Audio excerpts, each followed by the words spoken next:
It's Sunday, it's tea time, let's start the stream.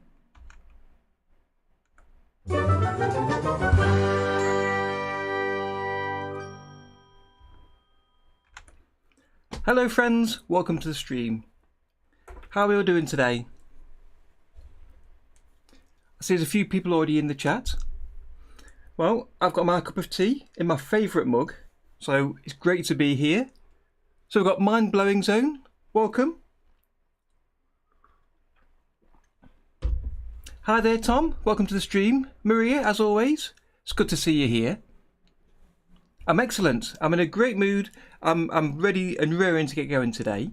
I've got quite a few things to cover, but the stream might be a little bit shorter than usual, but I'm still expecting about an hour or so.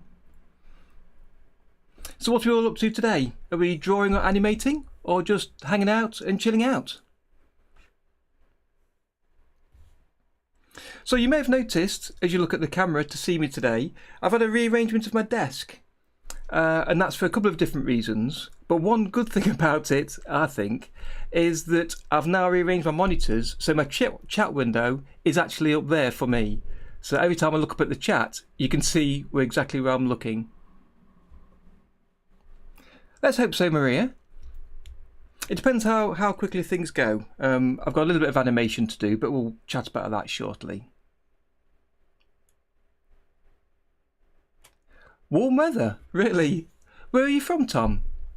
In fact, for all of you, do you want to share with the chat where you're from?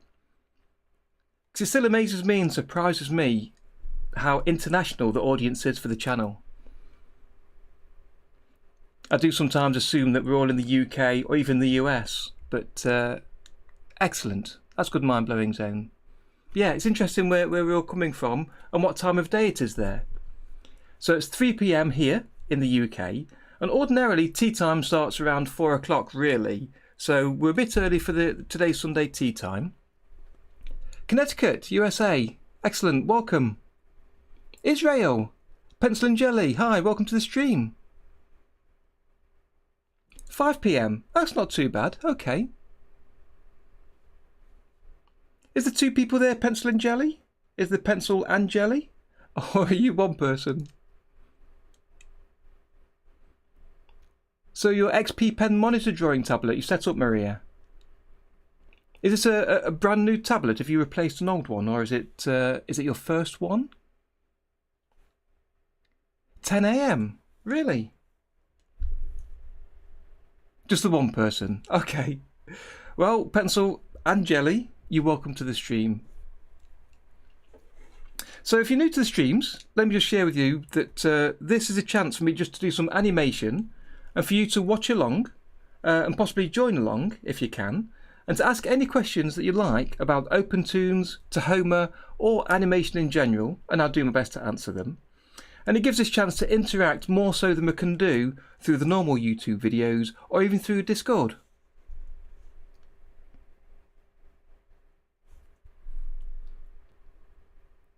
So you've got a Huion tablet, but not a screen tablet, just a on the desk tablet. Okay.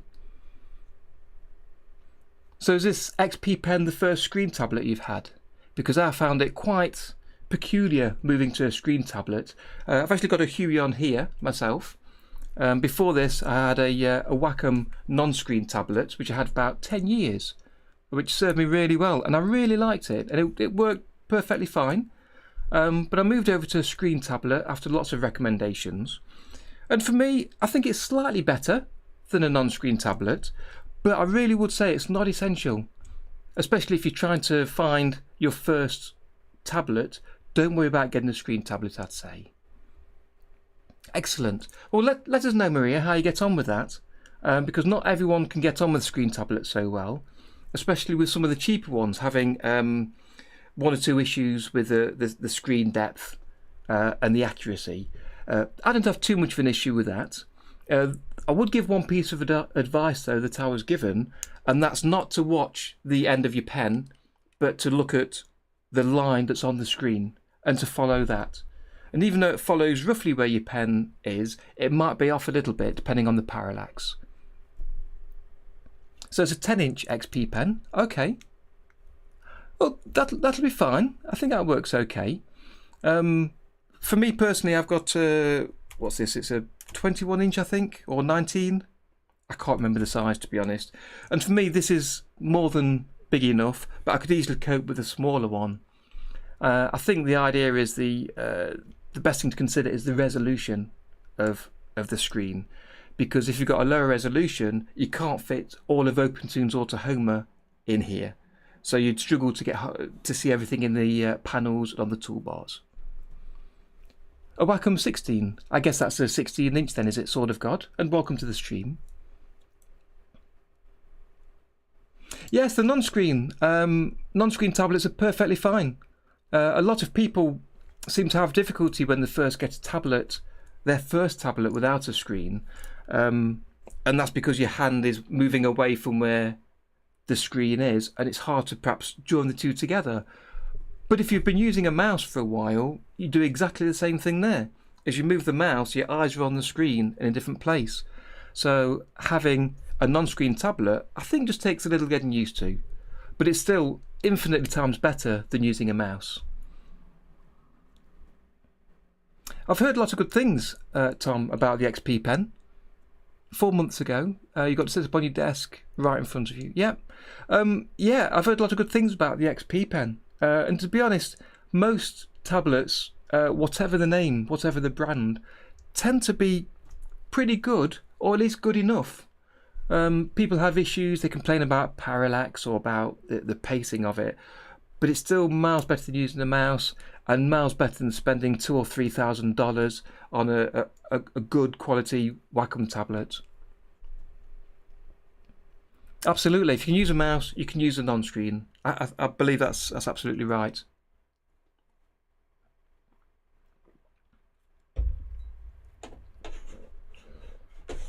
So let's just cover a couple of the basics here. So we're streaming here on Twitch and on YouTube. And if you want to switch to the opposite channel, feel free if you're more comfortable there. Details on YouTube are down below in the description. And the stream is being recorded, so if you can't stay for the whole stream, it'll be recorded and put up onto YouTube later.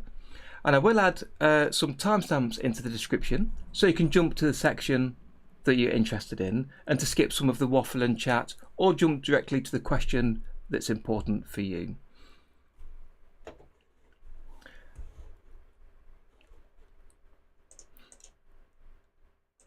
You can follow me over on my socials on Facebook and Twitter, where I share videos, animations, previews and news, and other things that I think you will enjoy related to animation. And if you want to support the channel, there's a number of ways you can do so. Simply by watching the videos helps a lot, sharing them with your friends, liking and commenting adds feedback that YouTube likes for suggesting my video to others, so that's really useful. And then there's my OpenToonz and Tahoma course on Udemy that'll take you from not understanding the software at all through to animating confidently with OpenToonz and Tahoma. But there's more details on that at the end of the stream. But I just want to say, if you want to join the course, then follow the link down in the description for the best price, and also that helps out the channel. Also, here on YouTube, there's the super chat feature if you want to add a super chat, and that highlights your comment and again helps the channel out. And finally, if you want to, you can buy me a coffee or a Darren Tea. As you know, I do like a nice cup of tea. Cheers. Unfortunately, Fozine, I don't have Instagram. I don't really have that many images, single images to share, so I tend not to use it just yet. But I may decide to do so later.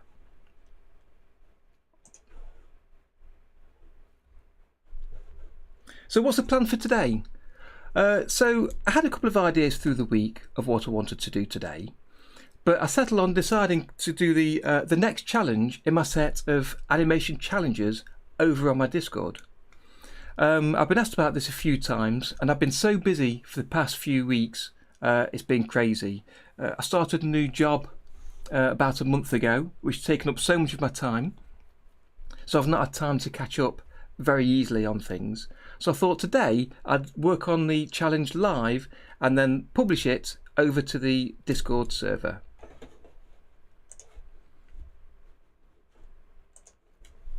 So this is challenge number 7. And each challenge on the Discord server is released one challenge at a time. So if you've not completed any, you'll need to work through them in order from 1 through to the latest one. And then as you complete each challenge, you'll be awarded a role on the Discord server where you can then see the next challenge and continue on that. Thank you, Maria. But before we do that, should we just take a look at this week's spotlights? And at some point, I do need to make a little animated intro for this, so we'll see that coming up in the near future, I'm sure. So let me bring these over here. So what do I want to share with you this week? Well, firstly, if you missed my last Friday's video, it was a look at my childhood art, where I brought out a box of my childhood art, and then discussed my animation journey, while sharing the speed paint of a Bob Ross painting. And I chatted through what I've done from when I first started animation through to today, discovering OpenToonz and Tahoma. So that's quite an interesting listen to, I think. It's not super long, and for me, it was really interesting to consider what I've been doing through the years to build up to where I am today. So I thought I wanted to share that with you. And the next thing I got was thanks to Terrific, who was asked a question on the Discord server. And if you want to ask a question on the Discord server, then just sign up using the link below if you're not already. And in the OpenToonz community, you'll see questions for live stream. And in here, you can ask any questions you like for me to prepare an answer ready for the next live stream. And he was asking about this video here. And it's a video showing how you can put animation over a live action sequence. And if I hit play on there, you can see what he's done. And Terrific was asking, is this possible in OpenToonz and Tahoma? And the short answer is just about yes, I think it is. But I'd like more time to prepare something for this to be able to show a better answer. So I was going to do a small animation, record some live footage, put it together and see what you had to do to try and make them fit together. And I'm not sure if I'll do some of this in a future live stream or if I'll record a separate video and share that on the channel. But that's something to look forward to, I think, in the next few weeks. Okay, so the next thing was another user on the Discord called Kalo, who drew this animated character from Ulysses 31. And he shared a tip which I think is really useful to everybody, because he's used the vector levels to draw this, and said that by using the snap option when using the line tool or the arc tool, it made all the filling work every time. So I know I've discussed it on the channel a few times that filling on vector levels can be a little bit unpredictable, but by using solid shapes of like the rectangle, circle or what have you, and just adjusting them, then the filling always works. But in this image, they've used the arc tool and the line tool to make the image together, and by snapping the points together, it's created a solid object that meant that the fill worked every time. So that's really, really useful tip to try and do. And also, earlier on today, he shared this link to how somebody draws faces, which I think is really useful. If you're interested in this, I'll take a look at this later myself and watch it through thoroughly. But it looks like a really useful video. So again, I'll share that link down in the description. So if you take a look at that.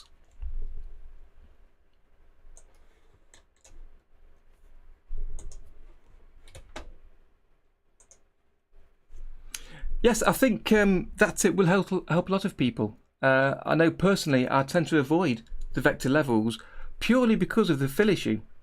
And in fact yesterday I tried working on a vector level, and the fill sometimes worked, sometimes didn't with hand-drawn lines with the brush tool. But by using the geometry tools themselves for solid filled objects, they worked fine. And now with your tip, using snap on the lines and the arcs, I think that'll help a lot as well. So I might give that a little bit more of a go myself in the future. So thanks for that.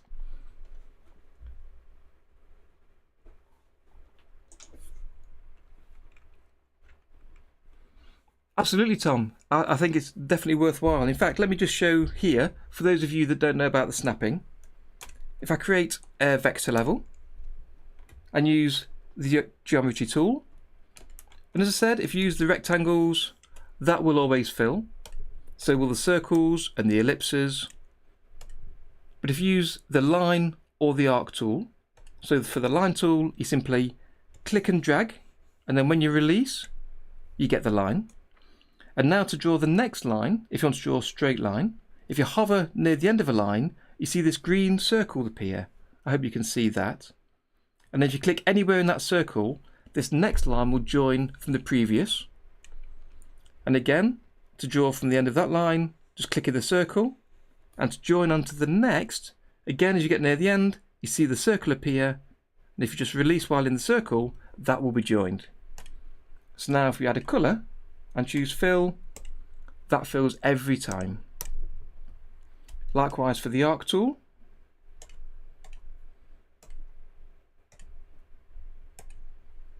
You click once to make the start of the line, click a second time to mark the end of the line, and then you kind of got this elasticated line. And then you click a third time, and that'll then place the arc line in there. And again, to draw using the snap option, you move near to the end of the line, click and drag, click once to mark the start of the line, click to mark the second endpoint of the line, and then drag the elasticated part of the line and tap to lay that down. And just to show you the small option, the only option you get with this is how near that snap happens, and it's currently set to low. And you've got low, medium and high.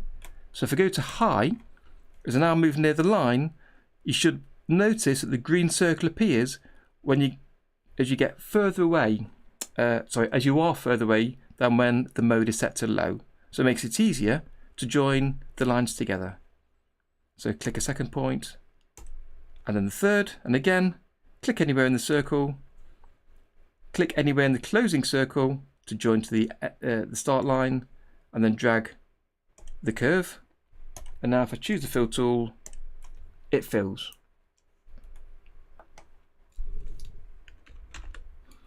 So one other thing about having my monitors set up as they are is that my other little Darren Tea appears just above my head.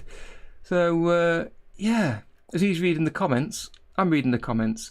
However, I think I might need to add a pair of glasses onto his face. He needs updating, definitely.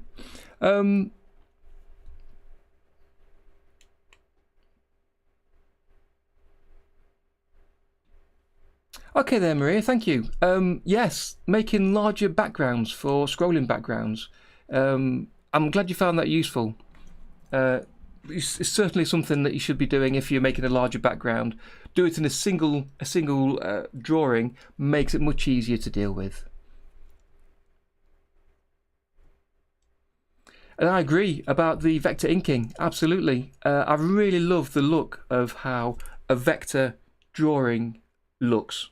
It just looks so smooth, and I personally really enjoy doing my inking in vector using the standard brush tool with a bit of a pressure attached to it. I think it creates a much neater line. It's just that for hand drawing the filling doesn't work great, but using this method it might be easier to do, so I need to take a look at that sometime.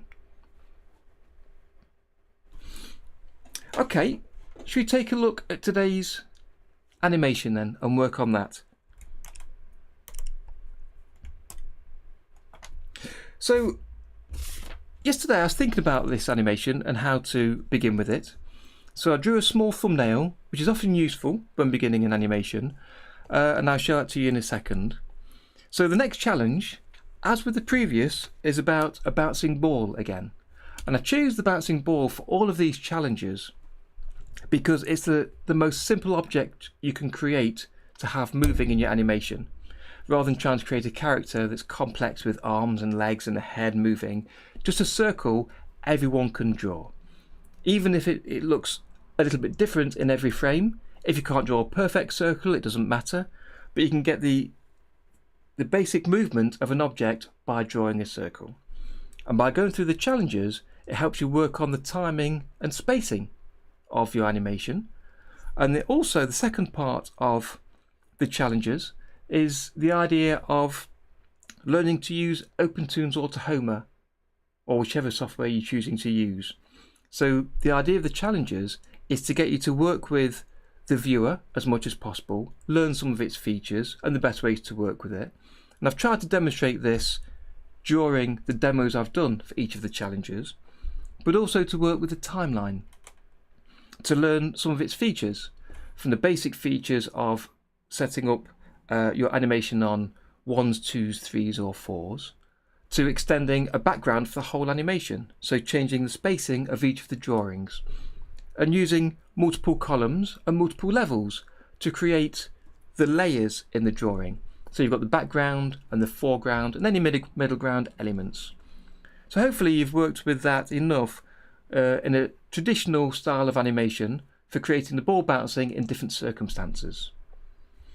And this challenge today, challenge number 7, is to add in a new feature of OpenToonz, and that's the animate tool. And I'd like you to use the animate tool to animate parts of the background as the ball bounces.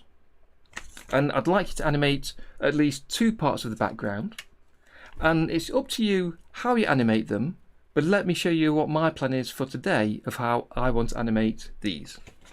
So if I bring my thumbnail, which is just a little sketch here, so I'd like the ball to come bouncing in, bounce on the floor, miss this platform because it wants to be off screen and moving in like this, animated.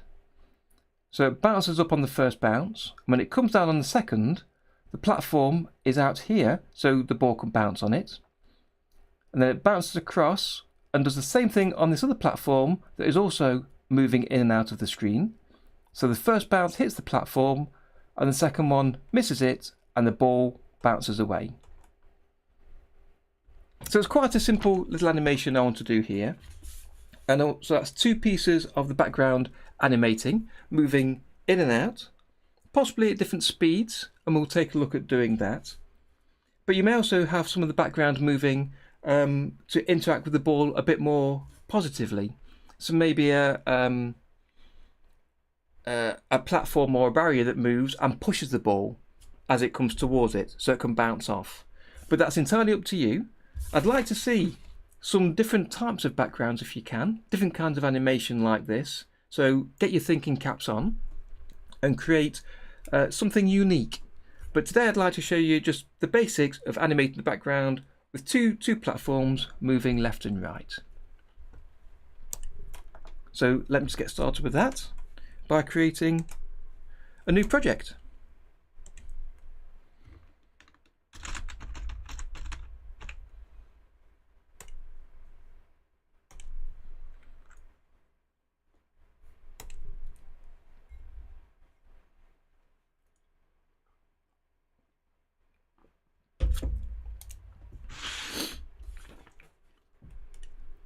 Okay, so as with the other challenges, I'd like you to just do this in a sketch-like manner, imagining that we're going to ink over it later and make things neater later.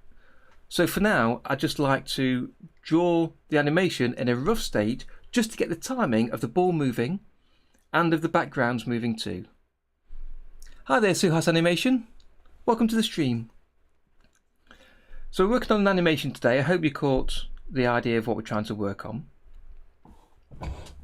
So I'm going to start on that now. So we'll have a background first, and I'll use the standard, the standard raster level, and I'll call this column BG for the background. And we'll add a new palette entry, and as always, I'll use the pencil brush.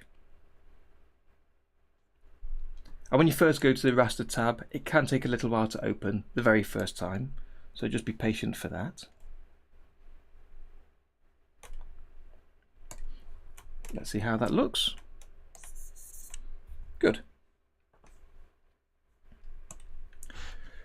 So the background, I'm going to have these 2 platforms moving left and right, but also may have other platforms or areas on the screen. So let's add something in there just so we have something out on screen so it's not so boring. So if I move the keyboard out of the way, So here we'll add, in the same style as last time, let me hold the shift key. In fact, for this pencil tool you can't use, I don't believe you can use the, no you can't use the line tools. So let's just draw this roughly here. So again, this is just a sketch, so don't worry about getting things too neat.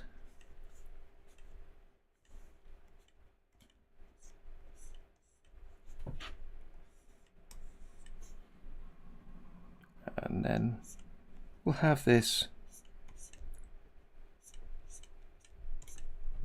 on a little stand like that. See how that looks. Okay. So then I want to extend this for a little while, which will be for the length of the animation. And then I'm going to put the moving platforms on a separate level. So let's create another raster level.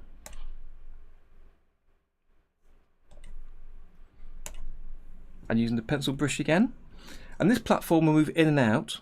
And because we've created the level the size of the camera, we can't draw outside of the camera area.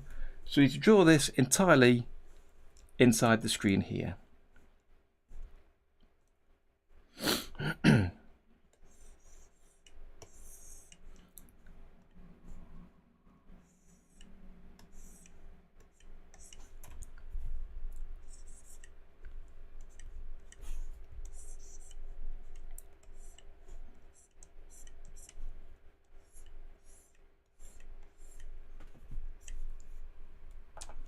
Okay.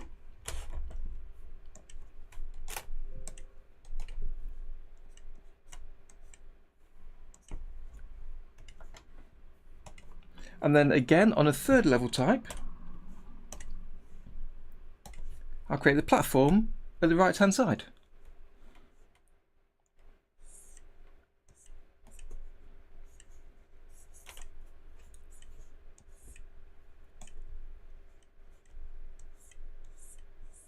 There we go.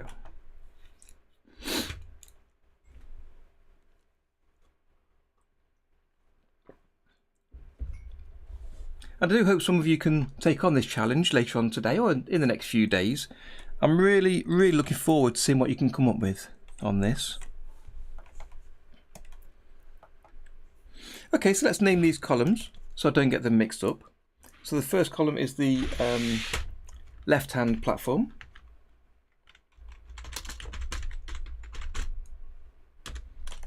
And then the right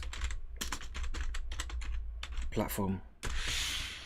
And again, I'll extend those for the length of the animation. So a question of, so each moving object must be prepared on its own column. If you want them to move at independent times in independent directions, then yes. Because using the animate tool, it's the column, the entire column that's animated.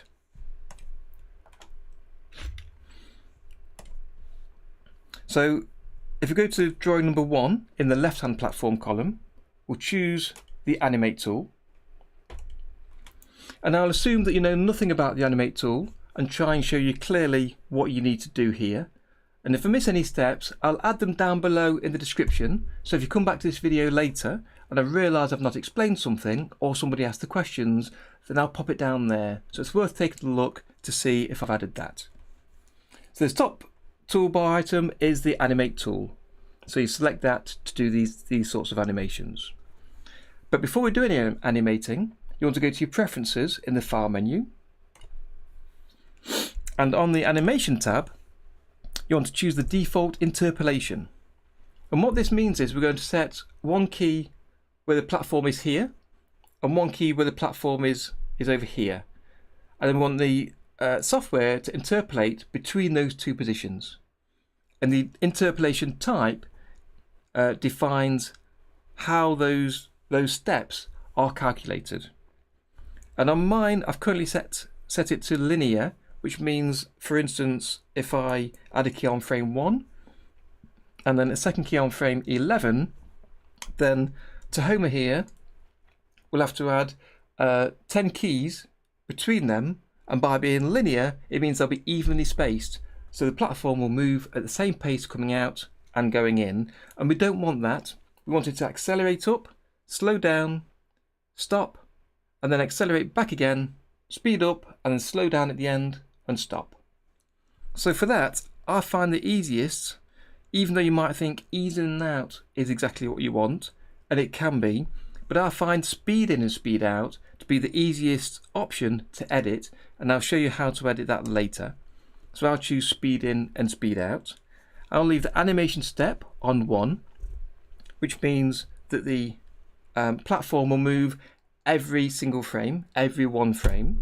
If you change it to 2, it means it'll move every second frame, which you might find useful if the rest of your animation is set up on 2s.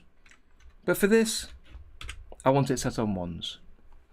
And there's no saving of the preferences, so just close the window. And on frame 1, we can just move this platform to where we need it to be. And because we're not rotating the platform or using any of the skew tools, it doesn't matter where the center point is, and that's this marker here.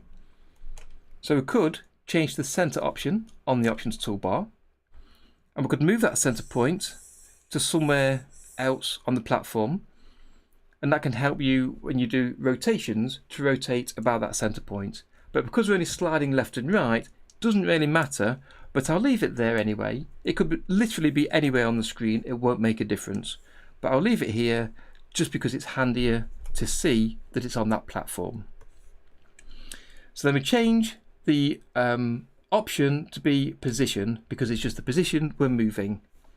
And you can just then click and drag to change the position of that column, and you'll notice there's this grey box around the edge of where the drawing is, and that's just the outside of the drawing size.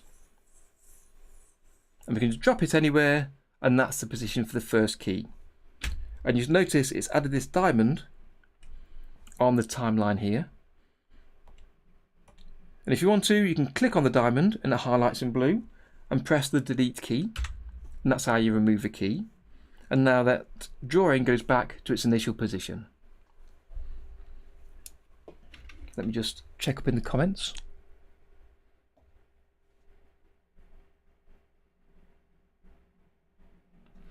Maria's asking, instead of in the preferences, could we do each column separately in the functions? You can, but the preferences helps define the initial interpolation type. So it means that you don't have to go and change it later in the preferences, in the function editor or elsewhere, if you can set the right type up front. But I'll show you how to change that once we've got the animation moving. Potato Animate says that when I save lip sync on the X sheet, if I move a mouth on 1 frame, it moves it on another. That's because if you're using the animate tool to move a mouth drawing, you're not actually moving that one drawing, you're moving the whole column. So any drawings in that column will also move. So where here I've got one drawing, as I move the position, if I zoom out a little bit, you'll see that this box around the drawing is placed over to the side. That's the same for any drawings that's in that column. They'll be placed over to that side. So if you want to move just one drawing of the mouth and not the others, then you need to add a key on the frame you want to move, and then go to the following frame and move that back to where you started from, so that the next drawing doesn't also move. So I hope that helps you there, Potato Animates. So we're going to move the platform to the left and right using the position option on the toolbar, but we don't want to move it up and down.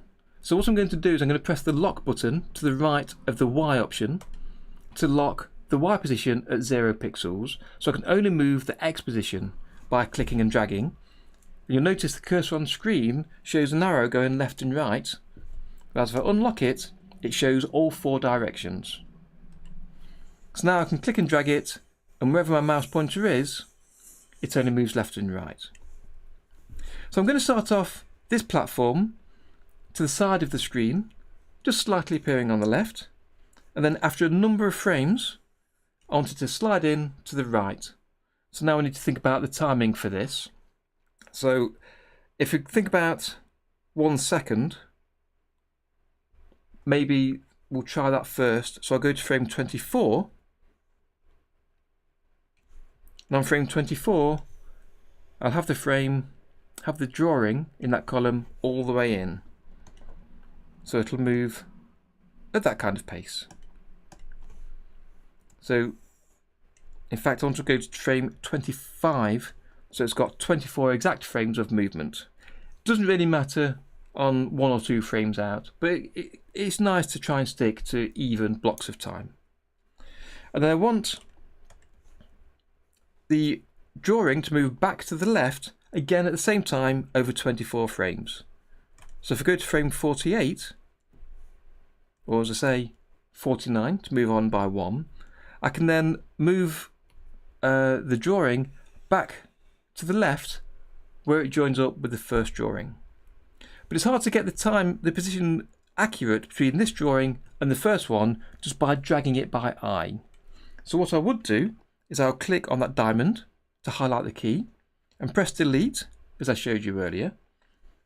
And then I'll highlight the key on drawing number 1 and I'll press Ctrl+C on my keyboard to copy it, and I'll paste that on frame 49. So I've got exactly the same position for the start and the end. And now if I just play that, you see the platform move in and then move back out. So let me just extend these drawings to last longer, because they will last longer than 1 frame. And now if I play that, you'll see the platform move out or into the screen and then back out again, but then stop. And I could keep adding keys to have this happen, to set the position of the out position and the in position, but instead of that I'll use a feature on the timeline here. You can see a button to the right of the last key, and that is a repeat button. And if you click that, you'll see this wiggly line, and that just repeats the animation for as long as the animation continues for. So now if I hit play, you see the platform move out and then move back in.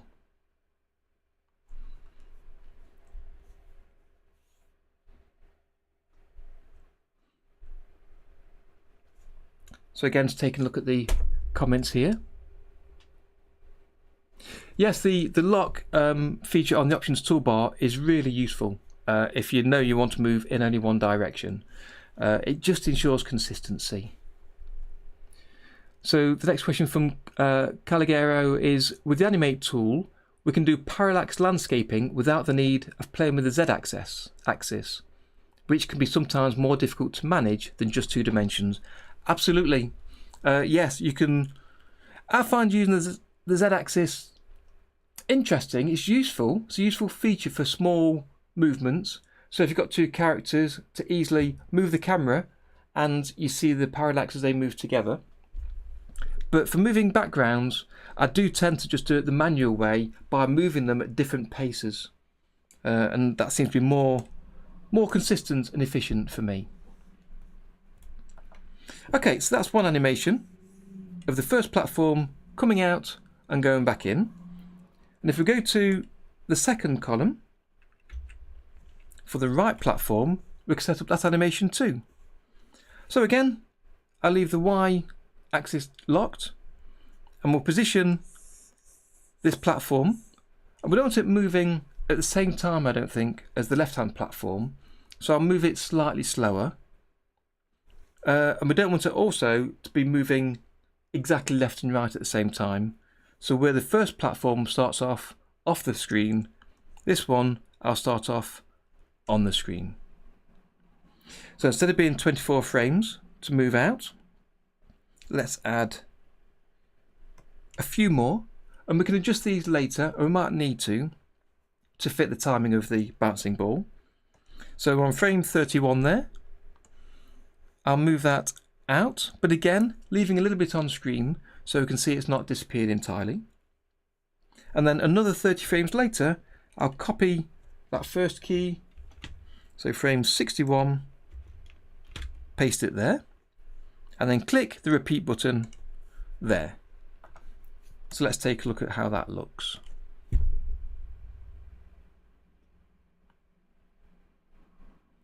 So that's not too bad. It's slightly different timing. We might want to adjust that later, but we can easily do that because we've only got 3 keys in each of those 2 columns, so we can adjust that as much as we need to later. So that's the background moving. So next is what we've been working on up till now, which is the ball animation. So we create another raster level. It appears in its own column. I'll call this ball. And then we can start animating.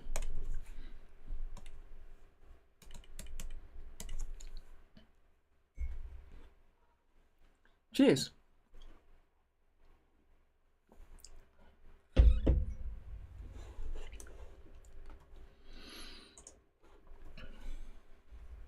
And I hope that some of you will be able to follow along at home.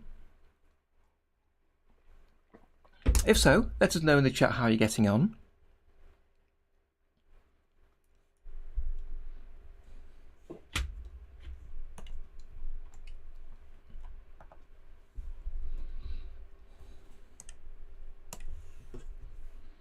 Okay, so I want the ball to come in, bounce on this, not the fixed platform, bounce up onto the moving platform, bounce over here, and then land on the edge of this platform while it's fully out, little bounce, and then fall through and bounce off the screen.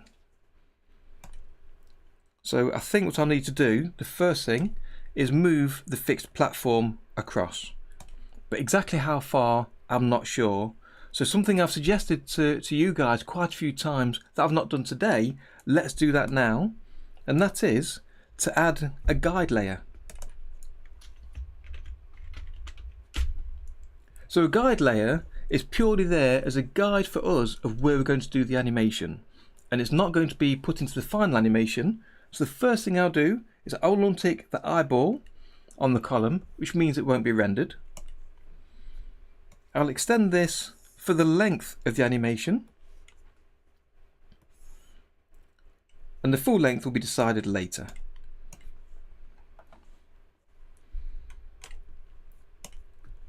So I'm looking at my thumbnail sketch that I've got next to me here. So the ball needs to come in and miss the platform on the way in.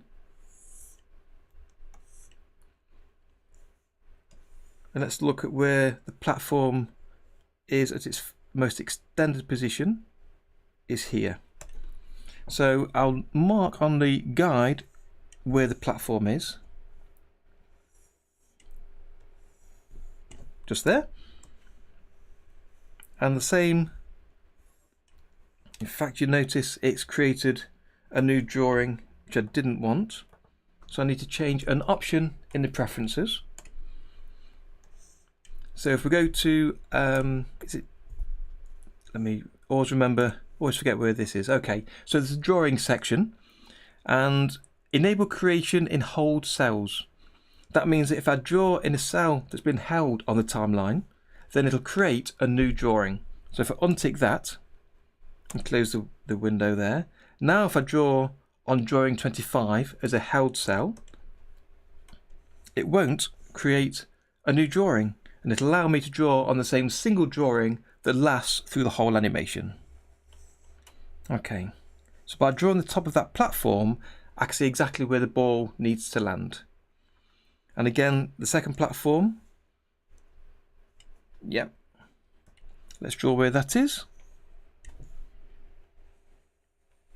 And to save any confusion, I'll change the colour of the guide by clicking on the arrow on the column header. Changing the colour, leave it at red, why not? Any colour that you like, just so it's different and I don't get confused with the actual background drawing that's set up on there. So I need the ball to bounce on this platform, which I will move in a second, move up into the air, and when it comes down to land, it's got to land on the end of this platform here. So I think I've made the first line a bit too steep in. So if I use the eraser,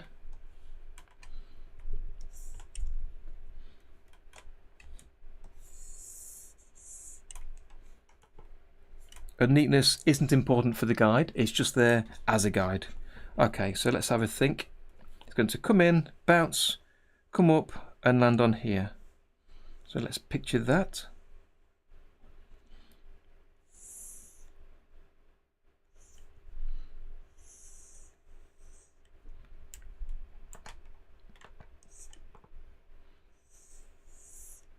Okay, and then when it bounces off, I want to reach this platform to the right, but that's quite a long way. So I think what I'll do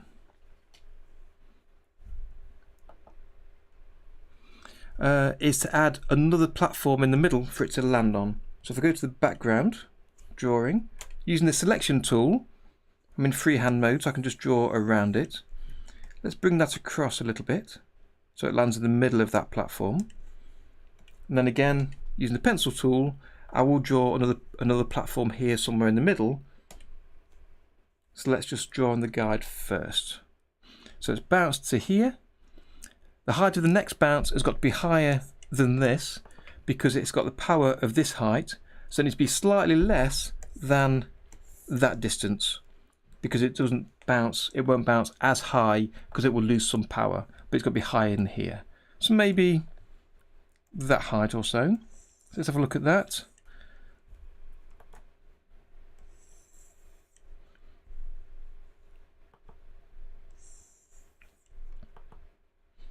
And that's coming a little bit to the right, I think. So let me... Yep, we'll go to there. Okay, it'll bounce on another platform I put in the centre, and I want it to bounce up, land on the edge of this platform. So it's going to land here, and then miss the platform, and then bounce out. So let's see, so if it bounces there, again, it's going to bounce less than that height on the next bounce. So if it hits here, it's going to go maybe this high. So bounce, up, up, onto there.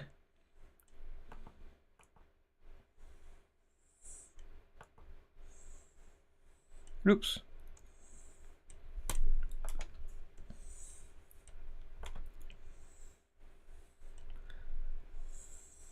And don't be afraid to use undo or the erase as you're working on this.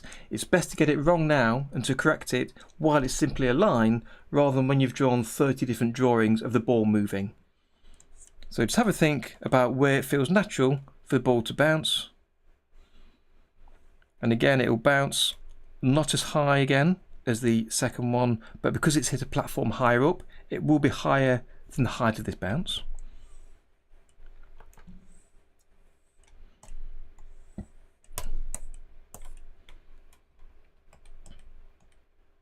And there's an issue with the drawing tools since the brush features were brought in, with the just straight line brush features, that sometimes if you press save or undo, as you try to draw the next line, it tries to draw a straight line. So if you just change to a different level and back or a different column and back, usually the brush tool comes back.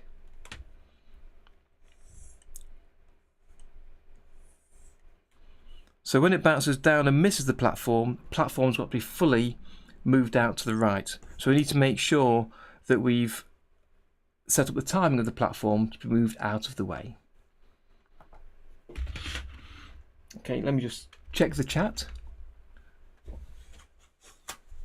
Excuse me a second.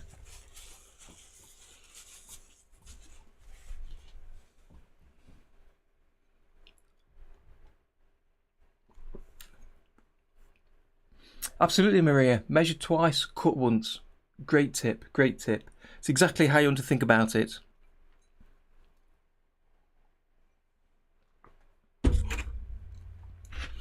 Okay, so if we go to the background, and we need to draw this platform here for the ball to land on. So again, let's give it, make sure that the ball bounces in the middle of the platform, like here, rather than at the very end, which adds a little bit of three-dimensionality to this. So we'll add platform, let's try and make it straight, and I will make it slightly wider. than just being a simple square.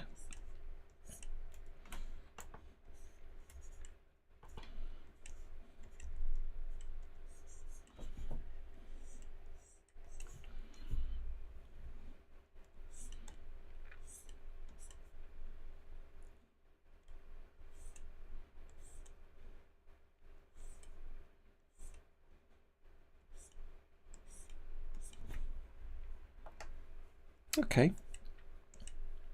And remember, this is just a sketch, so we can draw this neater later, probably in vector if we was going to do so. Okay, so I think Tutorial Zone, welcome to the stream. Good to have you with us. Hope you're well today. So with the guide drawn in, I will change its opacity so it's not quite as bright and in my face. And then we'll start drawing the key drawings for the ball. So on the ball level, choosing the pencil tool, let's go.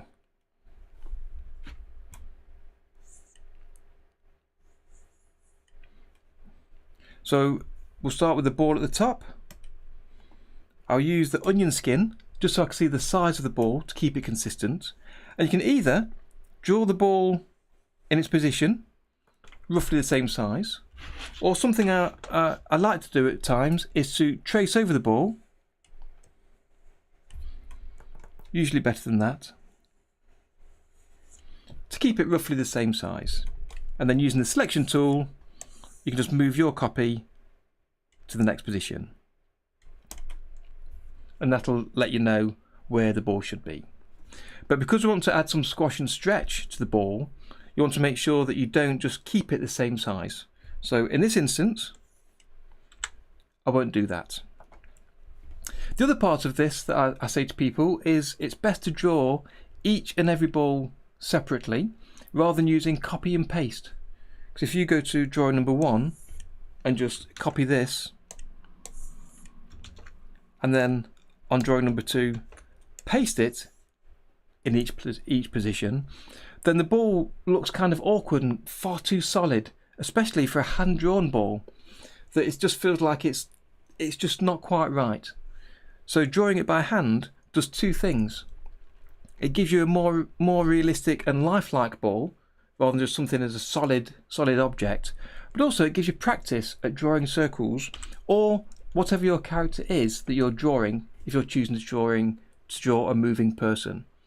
So it's great practice anyway to draw it by hand, but it makes a nicer picture at the end.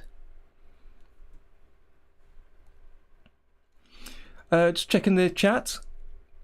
Practical states a question. It doesn't really matter, but the first bounce would actually lose height. It only has momentum of the first arc to moving platform, which is quite small. Do you mean this bounce here, off the end of the platform?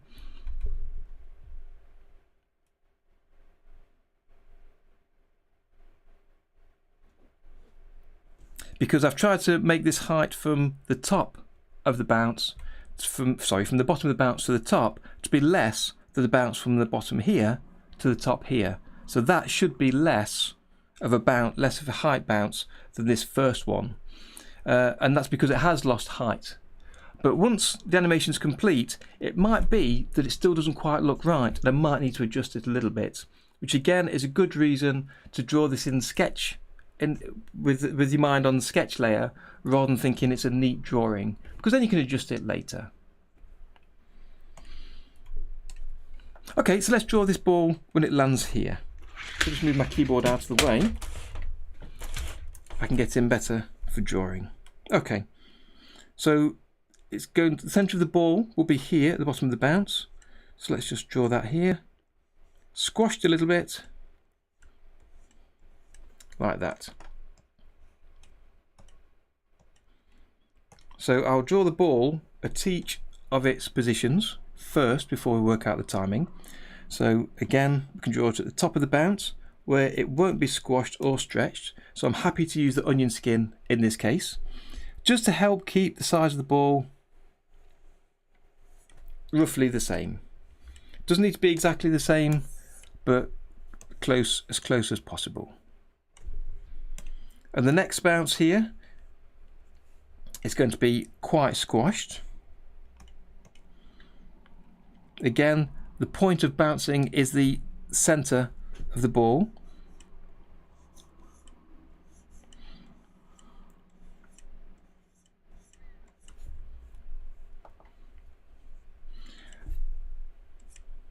Like that. And again, we might change some of the drawings later. I might decide to redraw individual frames.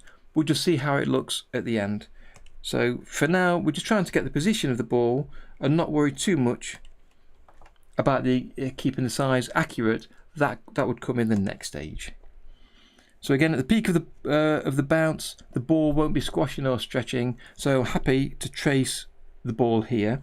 But instead of tracing the ball from frame number 3, I'm going to turn on frame number 1's onion skin and trace it from there. And that's because if I trace from the previous fully circular ball, you're going to have the ball change shape slightly on each further tracing. So it'll distort more and more and more as you get to the end frame. But if you trace from the first ball, it's more likely to stay a similar sort of size and shape.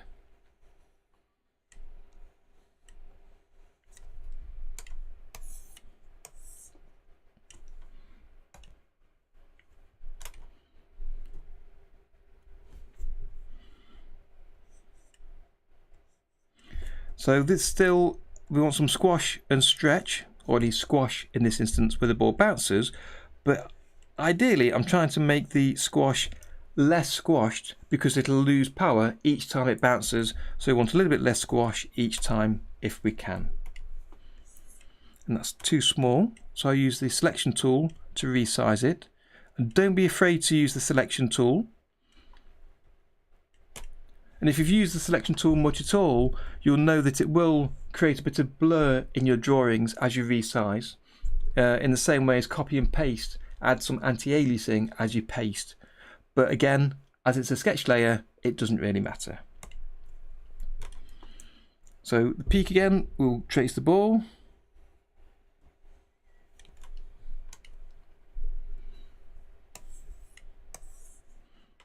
At the top. And it bounces on the end here.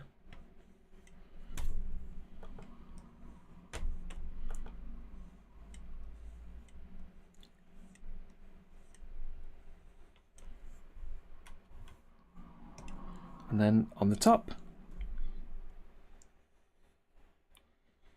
So yes, tracing over an earlier drawing is, oh, I can't do that. It's quite a good way to keep your characters and sizes of objects consistent while still hand drawing each one and animating each one. But as Maria, I believe, mentioned up in the chat a little while ago, let's try again. You can also use shift and trace for this, which in this instance feels like overkill, but I'm happy to demonstrate that if anybody would like to know how shift and trace works. But this is just a simple circle. I don't think I need to do it today. Then the final part is for the ball falling down. So I will just, in fact, it falls down, it'll need to bounce on the ground to bounce out. So let's draw one on the ground here. Although actually I've got no ground in this instance, especially having these two platforms. So I might just let it fall out of the screen. So let's draw one at the very bottom of the screen. And I will draw this, on its funny angle, I will draw this stretched as it falls.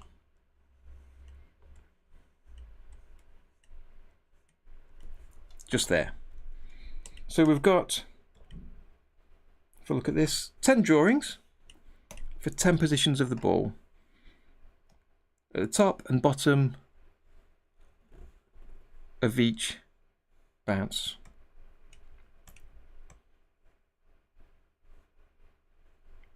Yes. Okay, bye for now then, Maria. Catch you again soon. Thanks for joining me today. Good luck with your rehearsal. I hope it goes well.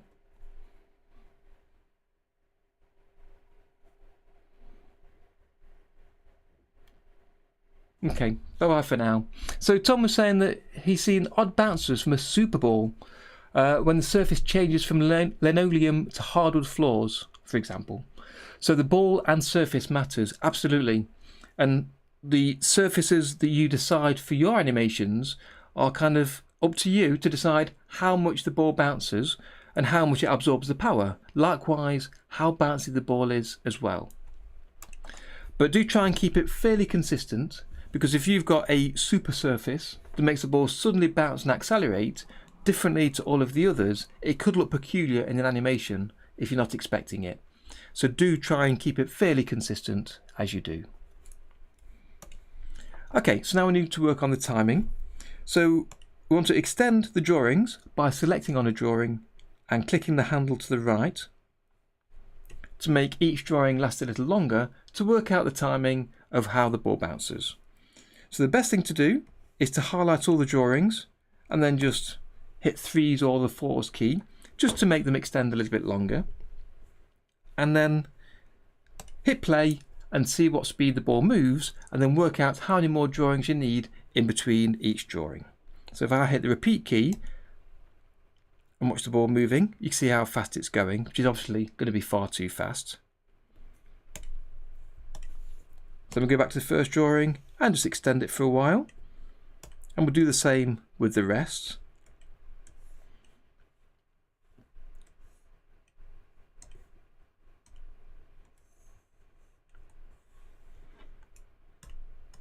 Just to add a number of frames for each one.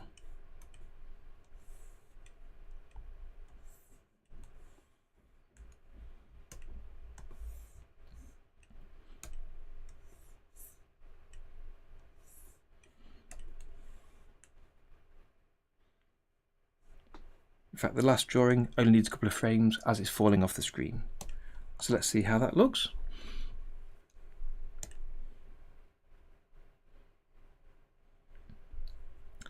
So try and imagine the pacing by perhaps drawing with your pen in front of the screen to have the ball falling, bouncing. So imagine the pace like this, and then hit play.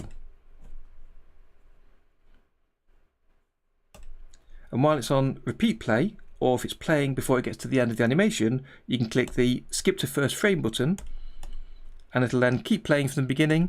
So you can just keep tapping that to watch the pace.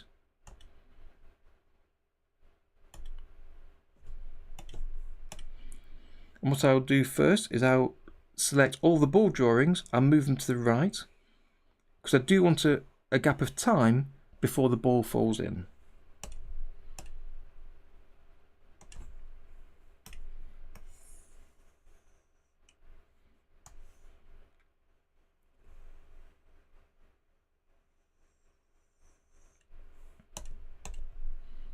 So take a look at that a few more times.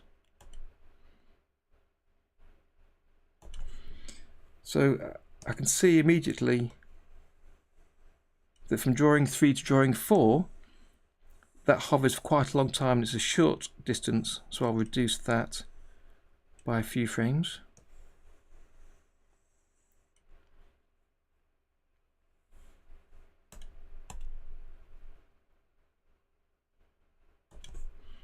And there's a few frames extra on some of the second bounces, so I'll reduce those as well.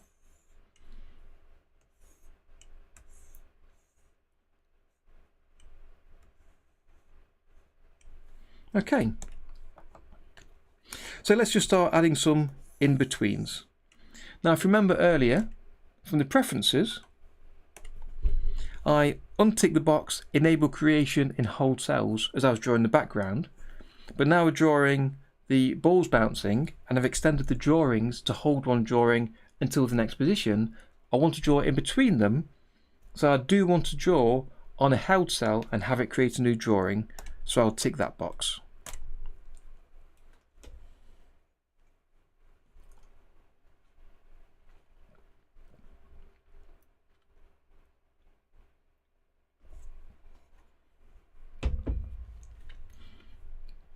So now somewhere in the middle of drawings 1 and 2, I'll add the onion skin for those 2 drawings, and let's add the drawing in there.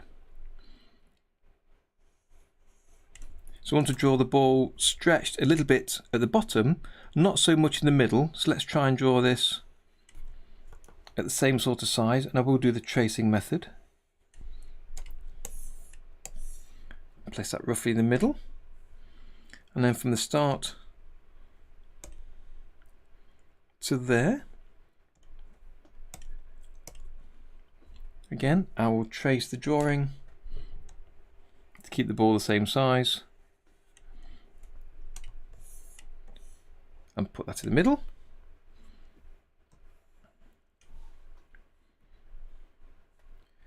And I'll change the spacing here. So these drawings last for 2 frames each, and I might need to change the timing for that. We'll see how that goes. Let's draw another one between drawings 3 and 4. There we go. Okay, so now the ball will start to stretch at this point, and I'm ignoring the background entirely and these moving platforms because we'll adjust the timing of those separately.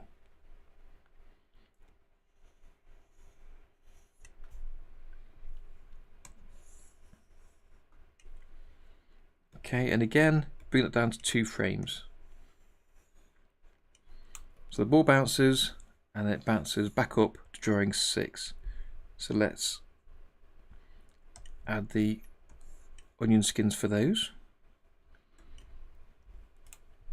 And we'll add a couple of drawings in here.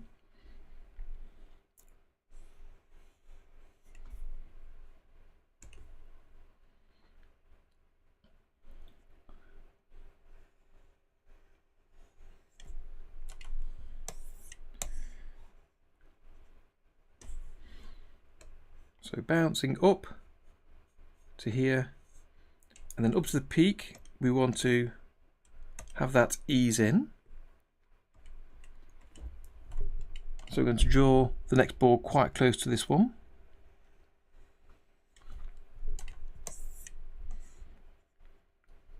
So I want that to ease in quite a lot, so I'll put that quite close.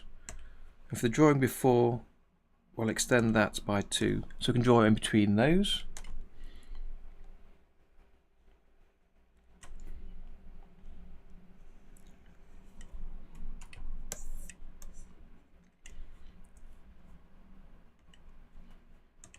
And then make sure this is favouring the second position.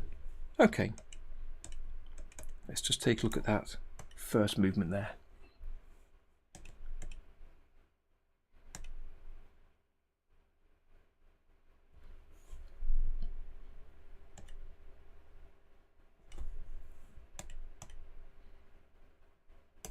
Okay, that's not too bad. Again, we can adjust the timing on this later. So you can see the timing there of where the ball falls through the platform isn't right at all. We want the ball to land on the platform here, so we'll adjust that in a second. So let's totally ignore the platform and continue on. So drawing 10 is at the peak. So 2 frames later, I want the ball to be it's easing out, so it still needs to be quite close. So we'll trace over that again.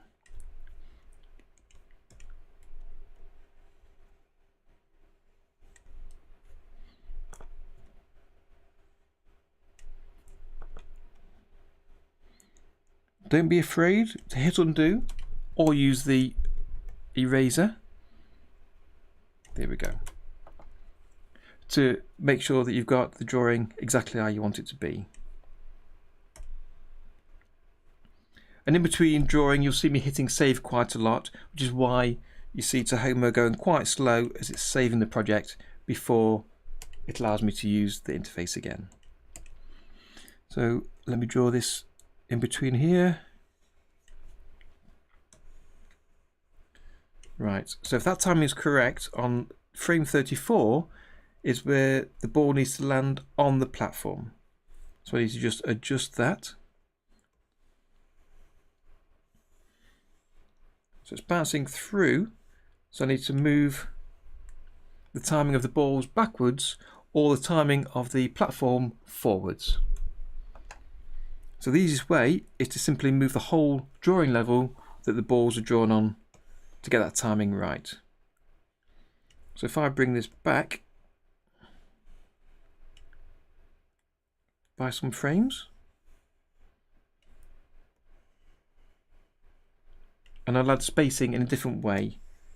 So the ball misses the platform, bounces up. It needs to go back even further, but there's no further to go back. So I need to change the timing of this animation. So what I'll do is I'll move all of these keys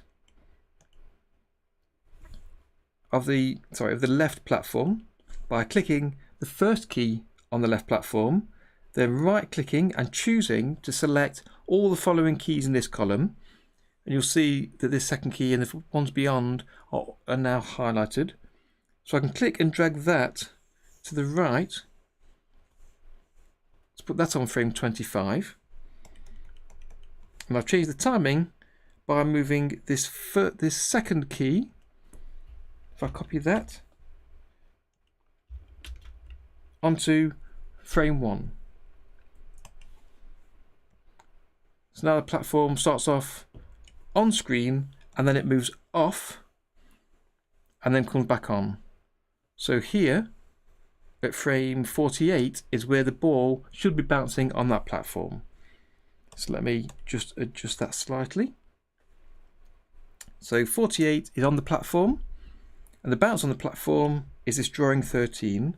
So I'll click and drag the bar at the top of the ball guide so that drawing 13 is shown on frame 48. Let's see how that looks. So the ball bounces, misses the platform again, and then lands on the platform on frame 48. Excuse me.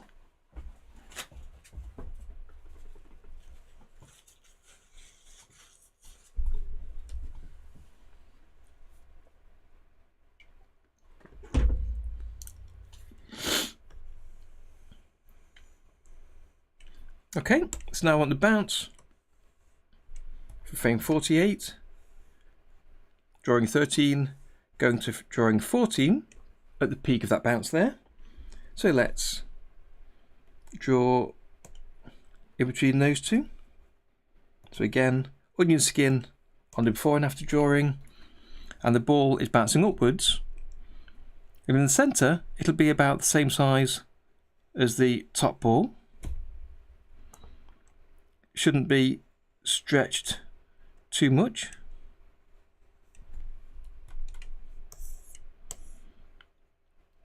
I'll put it about 2/3 up, because then I'll insert a drawing between those two where the ball is stretched as it bounces up.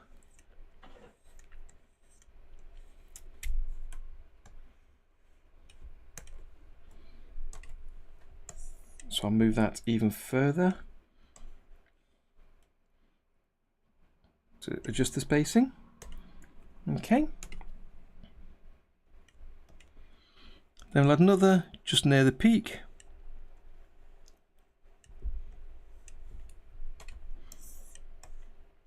To ease into that.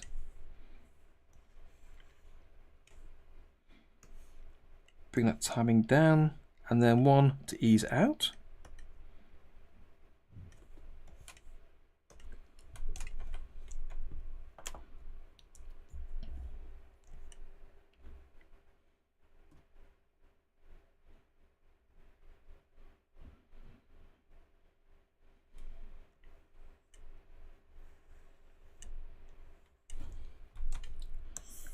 Now I'll adjust that to be more like the right size first.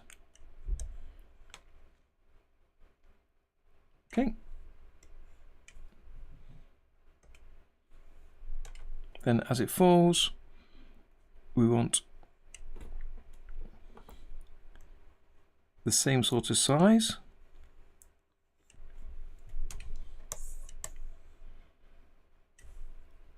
And we definitely want a stretch frame near the end. So we'll add that here. And we'll see if we need to insert another one when we see the timing working for all of that.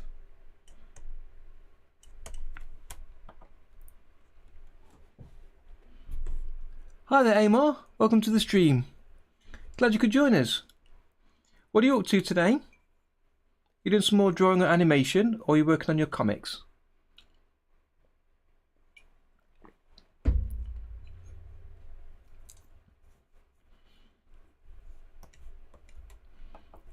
I'm just working here on the next challenge in the animation challenges on the Discord. I thought I'd do it live today rather than pre-recording a video. I've been trying to do this for a few weeks now, and people have been asking when the next challenge is coming, so I thought I'd do it on today's stream, and then straight after the stream I'm going to put the instructions and the full details on the challenge room in the Discord.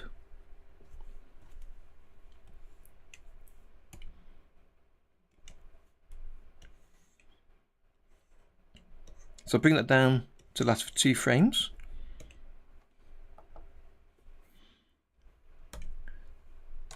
And again, I'll just continue with this, moving on to the next bounce.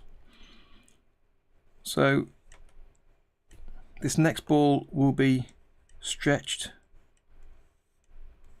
a little bit as it bounces up, and that's quite tall, so let's use the selection tool to reduce this height a little bit and fix that. Okay, working on the poster. Excellent. Feel free if you want to share your URL for your YouTube channel in the chat here, Amar, for other people to come and follow you later. Let them know what time you're going to be streaming. And if anyone here is watching is interested in animation and art, you'd be very keen to watch Amar to see what he's doing. So do take a look at that. Comic book thumbnails, excellent, lovely. Yeah, cool.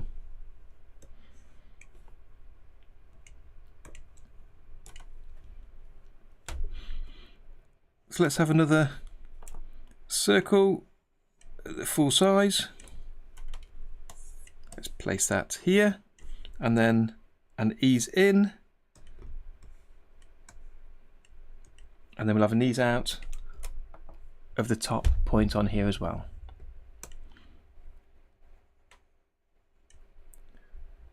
I must admit, Amar, you do get through quite a lot of work over on your channel.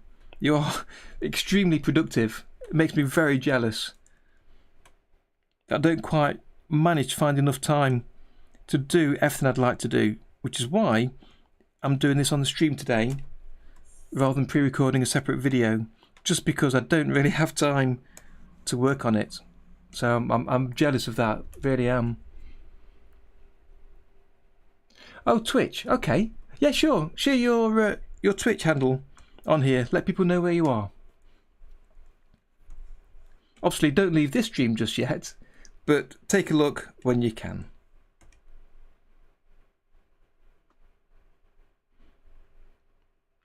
I'm hoping, to be honest, Amar, that starting this week and in the coming weeks, I'll be able to work more on work for the channel than I have been in recent weeks. Because thanks to COVID, which I don't really want to talk about on the stream today, but thanks to that, I'm now working from home from as of last Thursday. So I've now reduced the time for my commute from about an hour or so to 10 minutes. So that should hopefully give me a little bit more time either before or after work to work on. Hope to keep up to date with things and to get a bit more done. Yeah, I agree. Being on the stream does help me get things done. If it wasn't for these Sunday streams, I would probably just be sitting on the sofa watching TV or making excuses as to why I'm not working, when I could actually be doing this. So it's the same for me. Working on stream, even with as many questions as I do get, it's so much more productive. Working at home since 2017. Very lucky, very lucky. I have worked at home plenty. Up until about 4 months ago, I've been working at home for, was it 8 years? 7 or 8 years. So I really do miss it when I went back to the office. And it makes a huge difference to how tired you are after work, after travelling, compared to just being at home and then being able to move from work mode through to personal mode.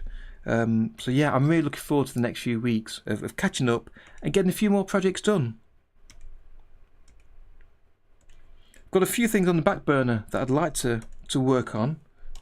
if I can. So hopefully I'll be able to talk about those in the coming weeks on the stream and in my videos.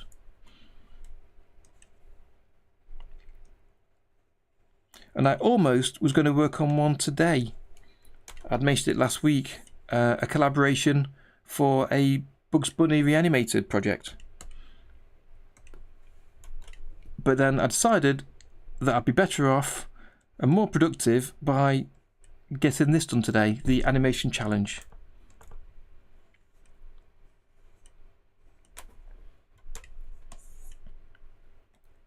But hopefully I'll get to the other one soon anyway.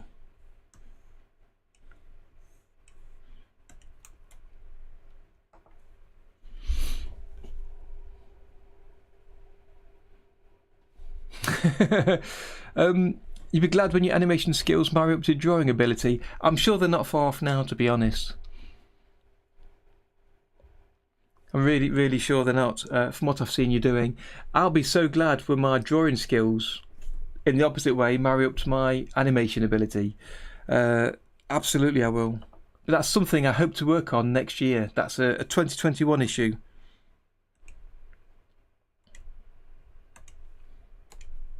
I've had plans for a little while to do something in that area to improve my drawing ability. And I've signed up to a couple of courses and got a couple of textbooks and online references, and I hope to work on that in early next year, and possibly may do that on the streams. I'm still trying to work that one out, the best way to do it, but this is one of the reasons I started the streams, just to give me a bit more impetus to work more on some of my personal projects, whether it be animation or art. I agree, it boils down to time, and making time. More so than making time, perhaps, just finding time, because time is there. It's about organising what you do outside of work and other personal responsibilities.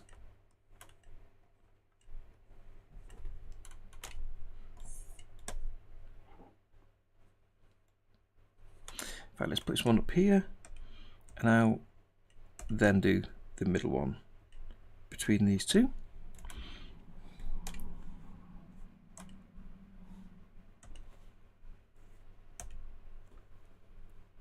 Yep. So a little stretch, perhaps less of a stretch now, because it's bounced quite a few times. And again, as I notice myself doing quite a lot, I tend to draw in betweens much smaller for some reason. So it's something I need to keep an eye on, that I'm keeping things a consistent size. Which is where tracing and using shift and trace really helps.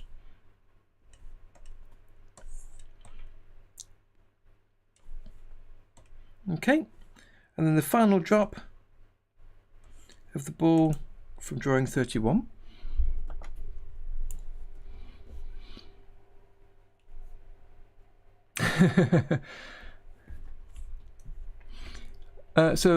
Caligero says he works on electric cables each working day, 15,000 volts. Be careful. I don't think I need to tell you that. When I go back home, I've just the energy to prepare dinner. I agree. Most of us are the same. When you finish work, it's really difficult to find the energy to work on other projects.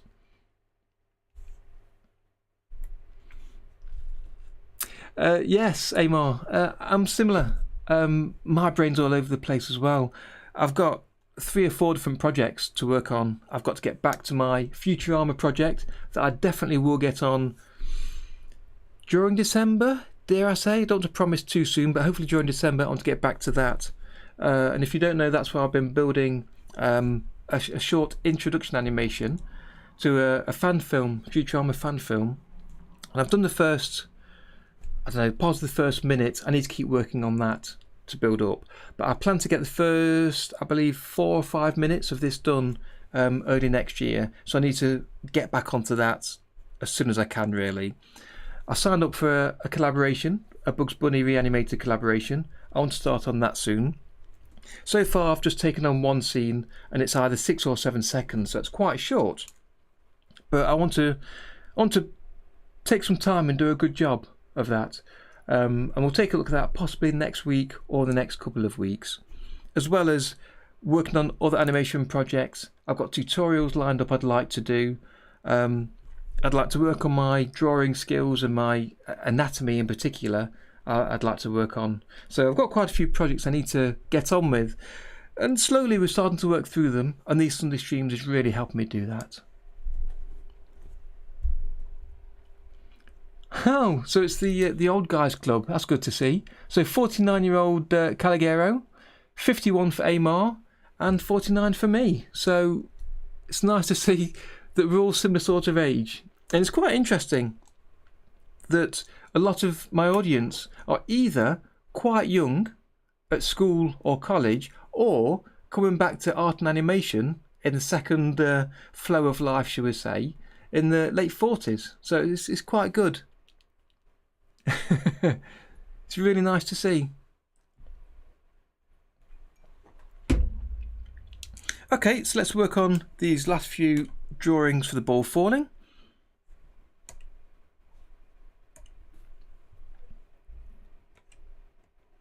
And then we'll figure out the final set of timing and add any more drawings as necessary.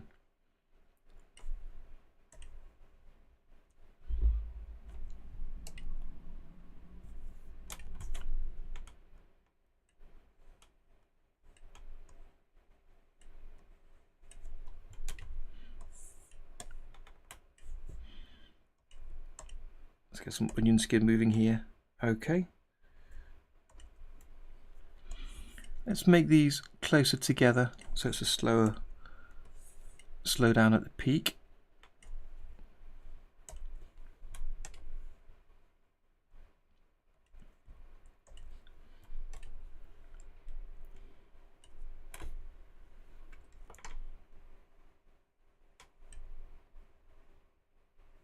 That's a terrible one. Let me erase that, start again.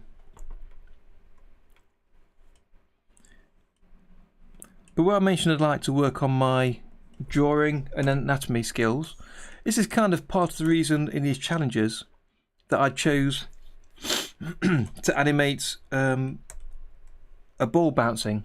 Apart from it being a traditional way of learning animation for timing and spacing, it means that the people that are new to animation and drawing can get involved and can actually draw their own animations, see things moving, start to learn both the principles of animation and some principles of using OpenToonz or Tahoma to learn the tools, so that by the time you do come to drawing your own characters, you'll have the toolkits necessary to be able to use the software and to make your animation look clean, neat and have great timing.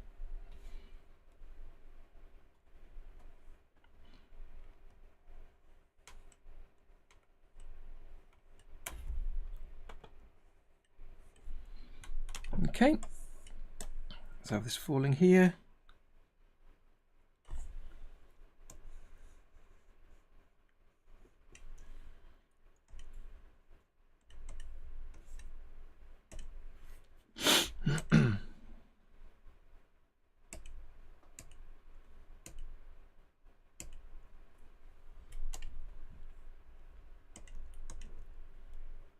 As the ball falls, it will start to stretch a little bit because it's going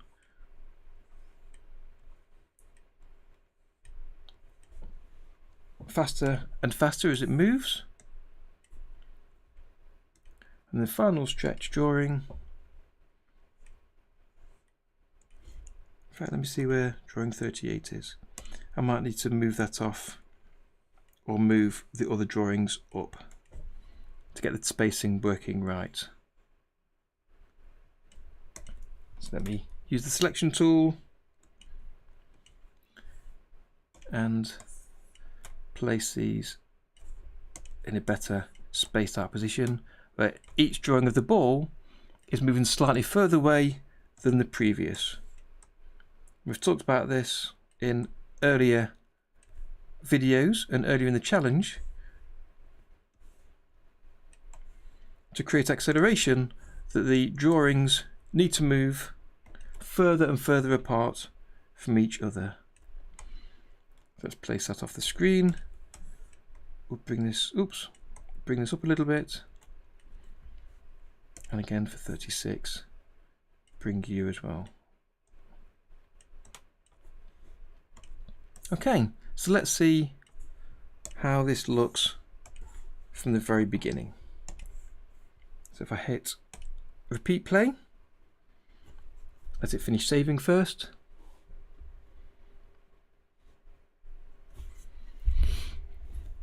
So let me take a look at the chat.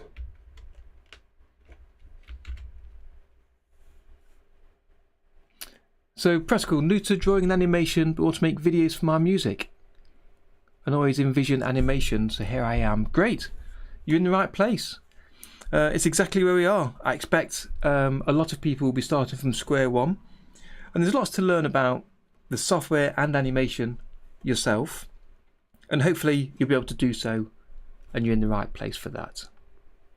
Absolutely, Amar. It always starts with the first step.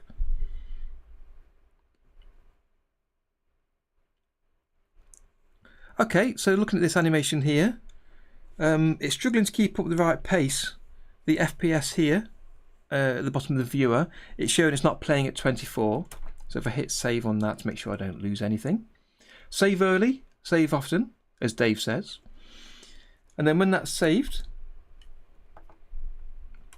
we'll go to the render menu, and then we'll choose the preview option. And that'll pre-render all the drawings and be able to play them at a better pace.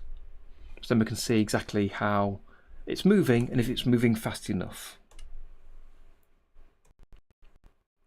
So let that finish previewing by letting this red line complete all the way along, and then I'll hit repeat play. So I'm not concerned about the position of the moving platform just yet. At the minute I'm thinking about the ball and its pacing.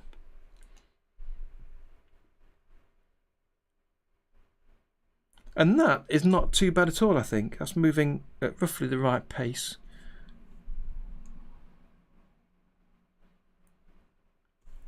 I'm not sure if the platform on the left is moving at the right pace for it to be missed here. I might adjust that slightly. The one on the right certainly isn't in the right place. So let's adjust that to be closer, because that timing is pretty close, I think. So on the right here, where the ball bounces up, there. So frame number 78, the platform needs to be all the way out.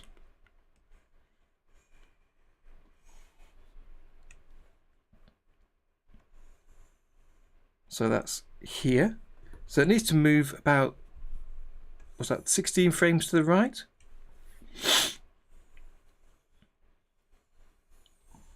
The best way to do that is to adjust the keys here. So instead of starting all the way out, I'll do the same as I did earlier, and I'll swap the keys round so it starts all the way in. So I'll copy that key, then I'll click on the first, right click, select all the following keys in this column, move that over to the same position, and then paste the first key on frame 1. So that's now adjusted where that will be. So let's see where that is. That's not too bad. It's only a few frames off. So what we can do is change the timing of that. So let's just double check where it is first. So it starts off all the way in, then there's a key all the way out, then a key all the way in. So let's delete the final key by clicking on it till it highlights, hidden delete key. Let's see where that is. Okay, so we can adjust the timing of that. So Tom says to him it looks like the ball's moving away from us, so it'll be in front of the platform on the first bounce and not at risk of colliding with it anyway. It's not supposed to be moving away, but you may be right with that. Let me just adjust this last timing on this platform here. So what I'll do, we want the platform to get there quicker, so I'll just move the keys back by a couple of frames each by clicking on them once and then dragging them over. nearly. Let's do another couple.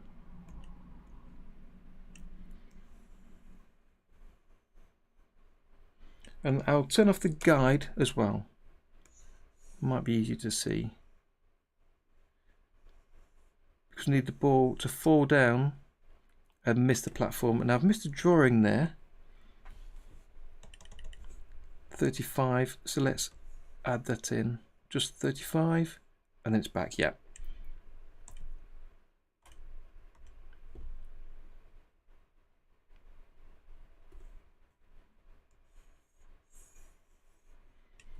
Get rid of all of these keys.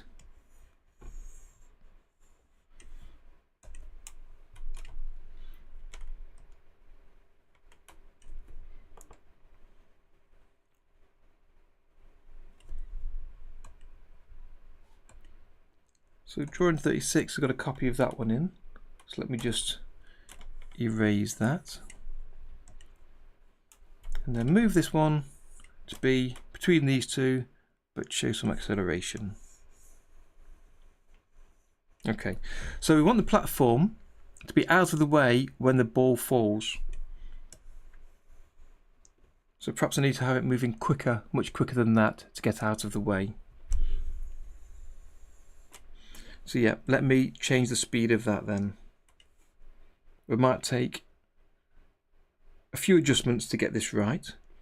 So let's change the speed to, instead of being slower than the first platform, to be much quicker. So let's bring that down by clicking on the key to frame 18. Second one to frame 36.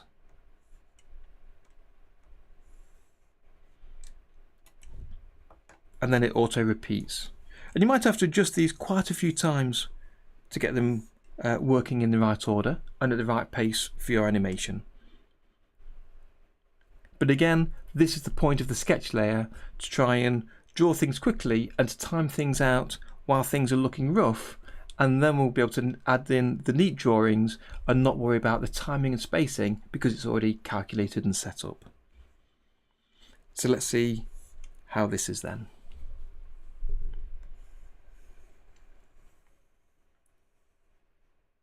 Right, so I want,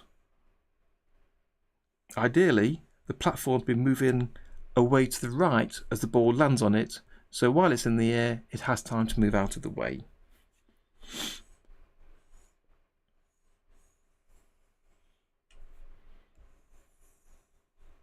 So I think what I'll do something a little bit different for this one. Instead of repeating the animation using the repeat button on the animated frames, what I will do is I will delete all of the drawings on the right platform column to the right of the first repeat. So we've got an animation of the right platform coming out and then moving back away. And I will then, in this column, select these drawings and then choose the option to collapse all those drawings to a sub-X sheet, or as they call in Tahoma, a sub-scene. So if I right click on the column header and choose collapse, it'll then collapse that single column into a sub-scene, and you can step into there by clicking on any frame and choosing this button here to step in.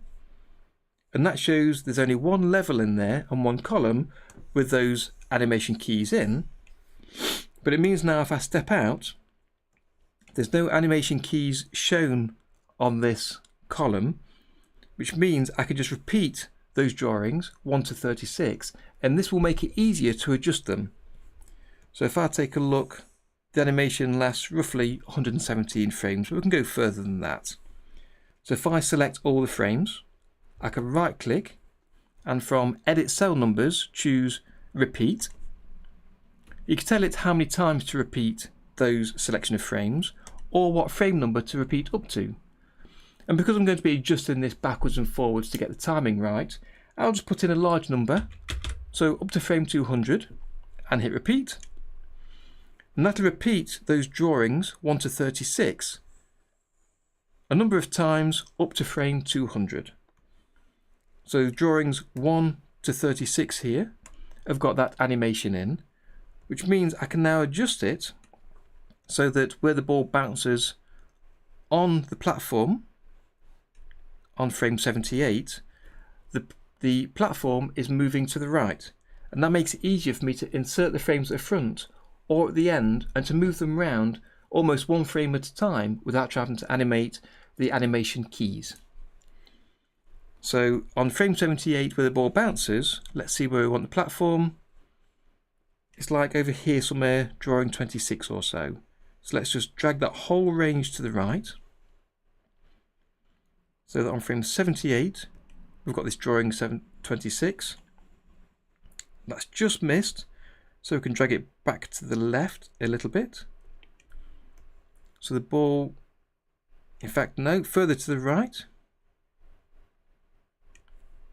Hopefully the ball will land on the platform, and then by the time it's bounced in the air, the platform hopefully will be gone slightly, and that's not quite moving at the right pace. Let's have a look at that again. So it bounces on the platform, takes a while going into the air. So really that's moving too fast. So what I'll do is I'll step into that subscene. So I want the platform to move slower.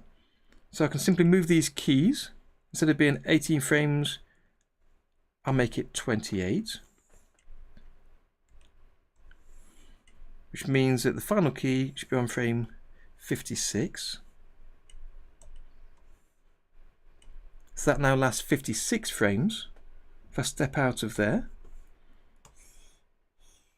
and to replace this now, I can select a drawing, delete it, then delete the remainder, highlight the last two drawings I've got, 35 and 36, and now when I drag the frame extender, it'll continue extending, counting up a new drawing, and go as long as there are drawings in that subscene, which is drawing number 56 there, frame 56. You can see the following frames are red, so stop it at frame 56, and then I'll now try repeating that range.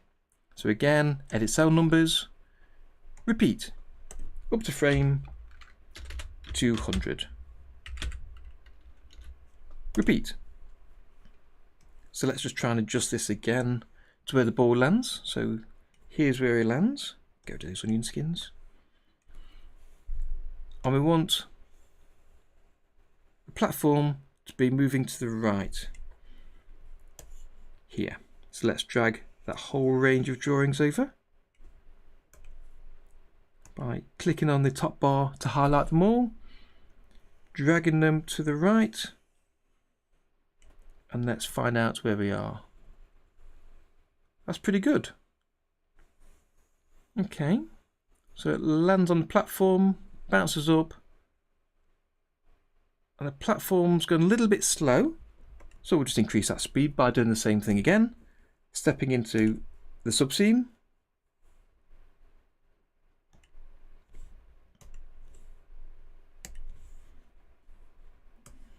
I want to go a little bit quicker, so let's move the key 2 frames quicker there to 26, and then the same speed for back is 52. So delete those drawings there, so it ends on 52, and we'll step out and do exactly the same thing again. We'll go to the first frame 53, delete it, click on the bar to highlight the rest of the drawings, delete those. So 52 is now the last drawing in there. So highlight them all, right click, choose edit cell numbers and repeat, put in a large number. In fact, I need to highlight them all first, that's it, and then do repeat. There we go. Let's figure this out of where the ball should land. There, bounces up, and the platform is moved out of the way.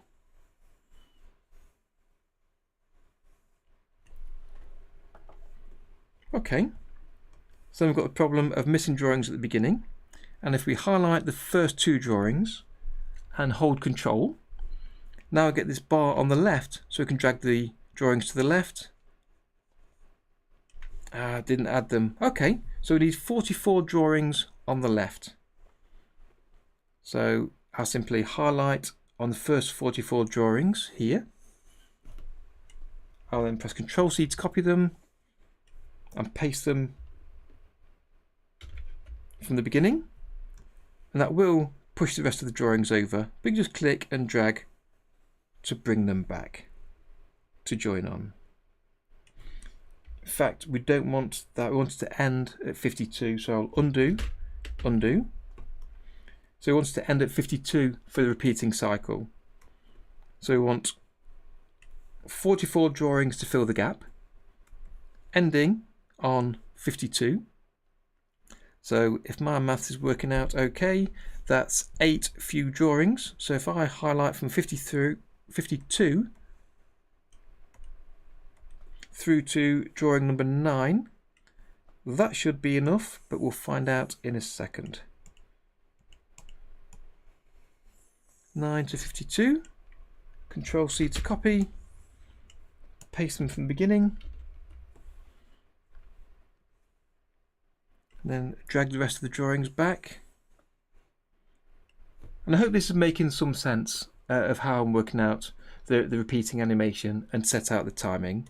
It may be you might need to watch a few times what I've done to get this working right. But basically, we're trying to have the drawings going through the same number of drawings repeating for 1 to 52, but placing them so they appear at the right time on screen. Okay, so let's rewind to the very beginning and hit repeat play and see how that looks.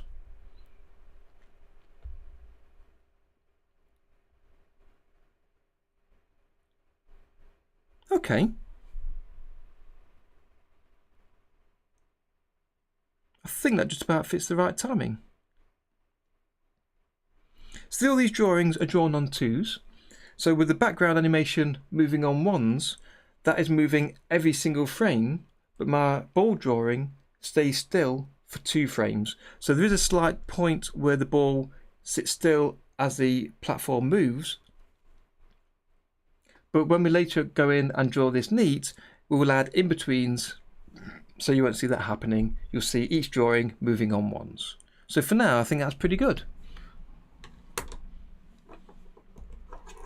Let me just look at that in the preview window.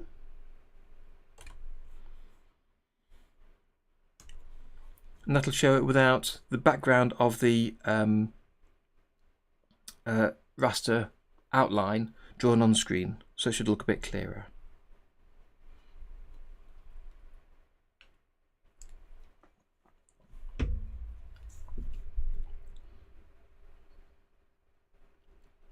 So I think I've made things a little bit awkward for myself in the direction that things are moving, especially at the right hand side here, that the platform has to move out of the way in time for the ball to fall through and miss the gap. So you might want to consider that when you set up your animation.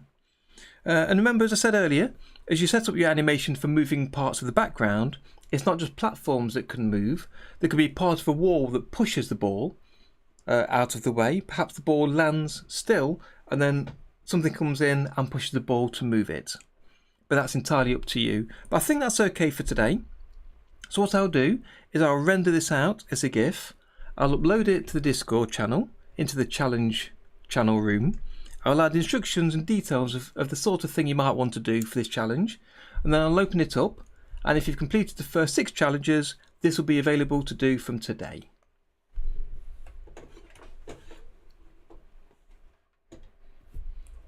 So I think that's all there is for today. So unless you've got any further questions, do pop them in the chat and we'll take a look at those. Otherwise, I think I'll call this for the end of the stream.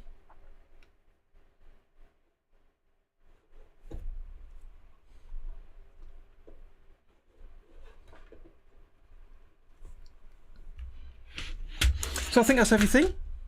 So I hope you've enjoyed today's stream. I certainly have. and I finally managed to get this animation done that I've been wanting to do for a few weeks. So now this is ready. I'll upload this today. I'll get the instructions working for this, and I'll also add the instructions for the next 2 challenges because I know what they'll be already, so I'll put that onto there. But I hope you've enjoyed today's stream.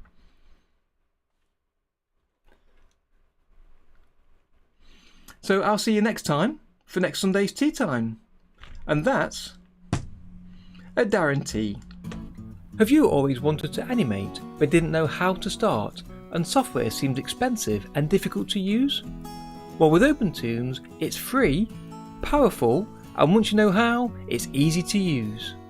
And it's my mission to get you animating with it today. Hi, my name's Darren, and I've been teaching OpenToonz for the past 3 years, showing thousands of students just like you how easy it is to animate with, and cutting through the jargon to show that anyone can animate with it. And by the end of the course, you'll be able to animate traditionally using OpenToonz. And the course is designed for students brand new to OpenToonz, as well as those new to animation. So take a look at the free lessons I've offered below, and then why not sign up and join me animating traditionally with OpenToonz.